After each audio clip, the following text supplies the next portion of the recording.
Urban mobility is ever-changing, and e-bikes continue to do well in sales across most international markets. But for those potential customers who are torn between deciding which model or frame best suits their needs, China-based maker ENGWE has an answer. Why choose between various models, when you could get an e-bike that does it all? The ENGWE X26 is the latest addition to the maker's lineup, and looking at it and its specs, it wouldn't be too far-fetched to imagine the dialogue during brainstorming went something along the lines of, "How badass do you want your bike to be?" Yes, like in that popular meme. The X26 is everything thrown in together, in a package that seemingly works both in terms of appearance and functionality. This e-bike wants to be an ever-competent and multi-purpose beast, equally comfortable on city streets and off-road, with great range, plenty of power and maximum comfort. It's big, can carry an extra passenger in the back, promises the smoothest ride, wherever you might want to take it, and looks badass, if you're into this kind of bulky styling. On paper, the only downside to the X26 is that it's not immediately available. Then again, there are few e-bikes you can get today that ship right away, and that it's offered on a crowdfunding site. Those who have been burned before have good reason to be cautious with how they pledge their money.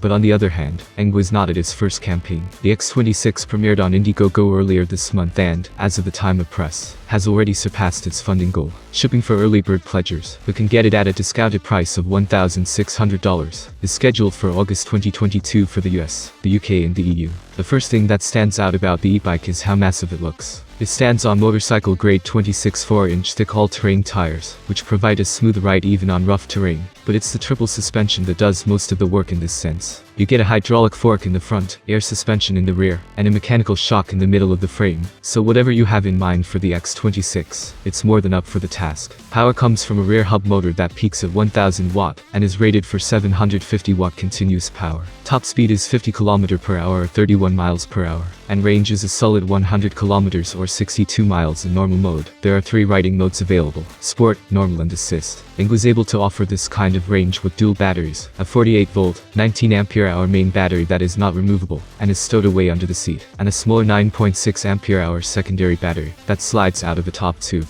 The list of specs includes the ability to climb 30% inclines, hydraulic disc brakes, Shimano 8-speed gearbox, polychrome LCD dashboard for vital stats, and a maximum payload of 330 pounds or 150 kilograms. The bike itself weighs 90 pounds or 41 kilograms, which puts it on the heavy side even for e-bikes, which are notoriously heavy. But as the saying goes, something's gotta give. You can't pack all these features into a single product and keep it lightweight and on a budget. If there's any consolation, the X26 can fold down to half its size, and the company says that it can fit into a car trunk one like this, despite the massive tires. Even with the boom in e-bikes, and the more varied list of options it led to, the X26 stands out. It positions itself as a heavy-duty machine, the kind of bike that does it all, whatever that might be, and does it while looking good and keeping the rider comfortable. With early bird pricing, it's also an affordable alternative for urban mobility. But ultimately, whether it's worth backing it is entirely up to you. What do you think of the new electric bike from ENGWE? Write your opinion in the comments below. Thanks for watching, have a nice day and see you soon.